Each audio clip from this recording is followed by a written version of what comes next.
What is up here today, YouTube? Jigsaw0097, just out for a late night jog. Figure I'd make this video. And the reason why I am going for a jog is just to kind of clear my head before the night is over. Because I just finished Game of Thrones, guys. And it's a little bittersweet, So I will warn you right now, there is massive spoilers in this video.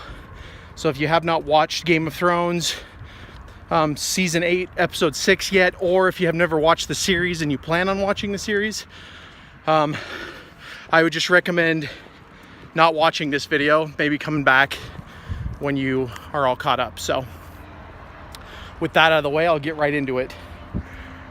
Sorry, I don't have my case, so if I drop my phone, it's over, guys. So yeah, just to get right into the episode, as you guys already know, this season has been pretty disappointing for most fans, myself included. I've been one of those fans since the beginning. I can clearly remember when Game of Thrones came out. It came out the same year that the Elder Scrolls Skyrim was released, guys. That's how long it's been. 8 years. And the reason I even watched it, I remember, was because I was so into Elder Scrolls at the time. I mean, I still am. I love Elder Scrolls, but, you know, Skyrim was out. It was huge. And then this show comes out. And it was like Skyrim, the TV show. That's the way I saw it when I first saw the trailer. And I'd never read the books or anything like that. The biggest high fantasy novels I've ever read is Lord of the Rings. And I'm like a diehard Lord of the Rings fan. So, you know, Game of Thrones was right up my alley.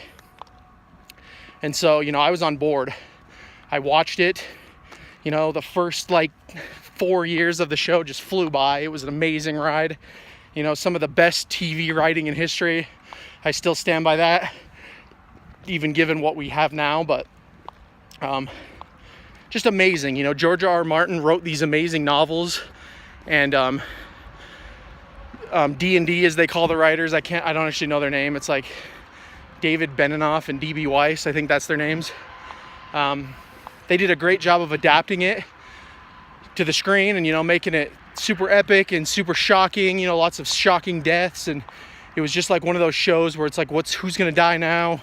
What's gonna happen? Yada, yada, yada. But then around like season 5, season 6, the show started to kind of dwindle a little bit, because in the books, after Jon Snow dies, there's no books past that. That's as far as Martin got. So they kind of started winging it after that. And Jon Snow comes back to life and all this stuff happens, and we still don't actually know if that's how the story's going to go, but they say that George R.R. Martin told them what to do, gave them all the key points. They just had to find ways to get there, basically. But yeah, from like that point on, the story writing just kind of got bland. A lot of the characters started to have what we call plot armor, which basically means that you just kind of start to feel like these characters can't die because they're too important to the story. And that was like a huge selling point of Game of Thrones, was that, you know, characters could just die at any time. There was no safety net. You know, one of the most shocking deaths in the show was Ned Stark at the end of season 1. You know, Sean Bean, brilliant actor, gets his head chopped off right in the beginning of the season. Not right at the end of the season. And so from then on, the show was just like, what's going to happen next? But, you know, people like Tyrion, Jon Snow, Daenerys, you all started to feel like they're not going to die until maybe the very end. And, you know, I'll get into this season 6 as well, because that's when everything started happening. But those seasons kind of dwindled on, and then season 7 ended, and we had to wait 2 years to get this last season, guys. And I think season 7 was only 7 episodes, because all the seasons before that were 10. And then this last season was only 6 episodes, and they announced that 2 years ago, back in 2017. And so we were all like thinking, okay, but they got 2 years, you know, these episodes are going to be like 2 hours long each. And, you know, the hype was still there. Now we enter season 8, guys, the final season of Game of Thrones. And let me tell you, the first couple episodes were all right, but they were really slow. I was like, for 6 episodes, you guys are taking quite a while to get into this. And then, of course, episode 3 is when the White Walkers show up. And like that was the thing that everyone had been waiting for, because the White Walkers have been a looming threat throughout the entire series. Basically like the impending doom of the show. They were like literally the Mordor of this story. Like the Voldemort, I guess you could even call it. But they show up and they get resolved in one episode. Arya Stark kills the Night King and they all just die like that. It's over. On to Cersei Lannister, who is the other big threat. And then this is when the show really started to bug me, because like the Night King thing was annoying, but I was like, all right, I'll see what they do.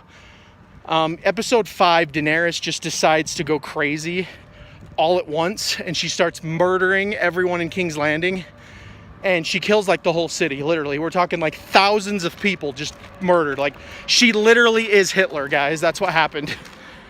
And I didn't like that, because the stories throughout Game of Thrones have set her up to be a ruthless but just ruler, like as she's striving to be. Like she would give justice to those that deserved it. She wasn't afraid of killing people if they deserved it, but she'd always go out of her way to spare people she deemed innocent. This included slaves. The big one was children. There's a great moment in one of the seasons where she kills like all the slave masters, because they had like enslaved the entire population. Like generations of their families were just enslaved upon birth, and she liberates that whole continent basically, and that was great.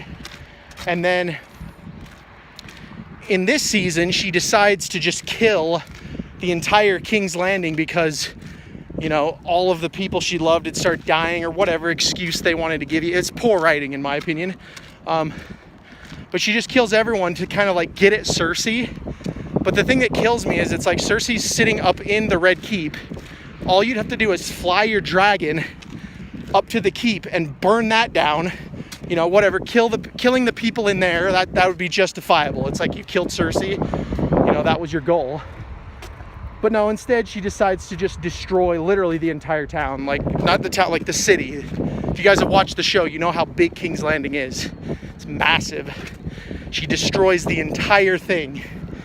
So thousands of people, children, women, everyone dead. And this was episode 5. So tonight's episode 6, the end of Game of Thrones, May 19th, 2019, the finality of Game of Thrones. Basically, Dany is literally Hitler now, and this happens in one episode. So now she comes out, she gives this like evil speech, and Tyrion finds out that Jaime and Cersei died, because they were one of the ones that died in episode 5.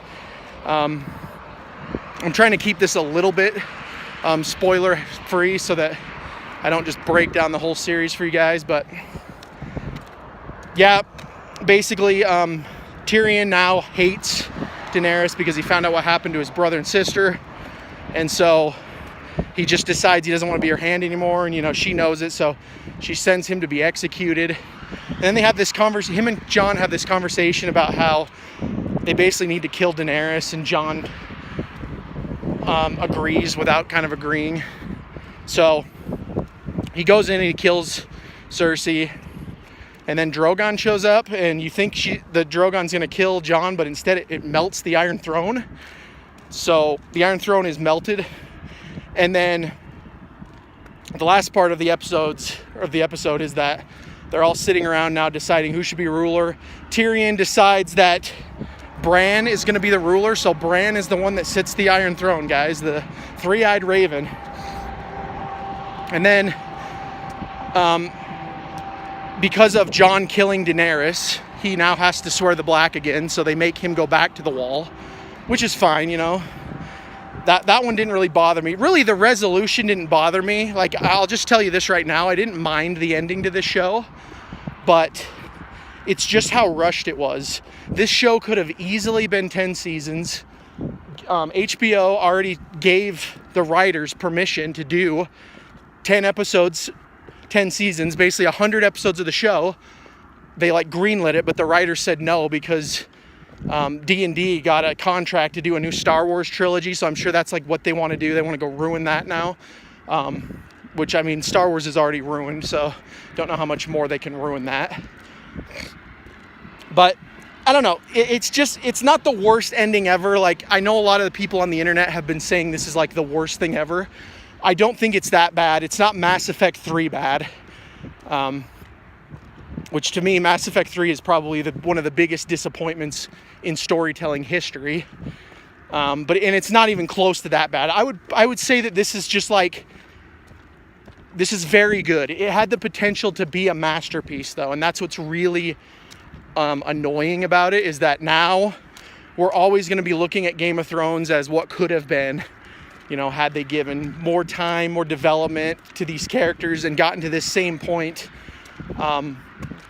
with more development. So that's really it, guys. And at the very end, you know, Arya decides to sail west of Westeros. There's no land on the map, so she's going to kind of be like a Columbus.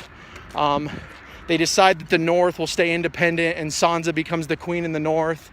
And then, like I said, Bran sits the throne. Jon goes back to the Wall.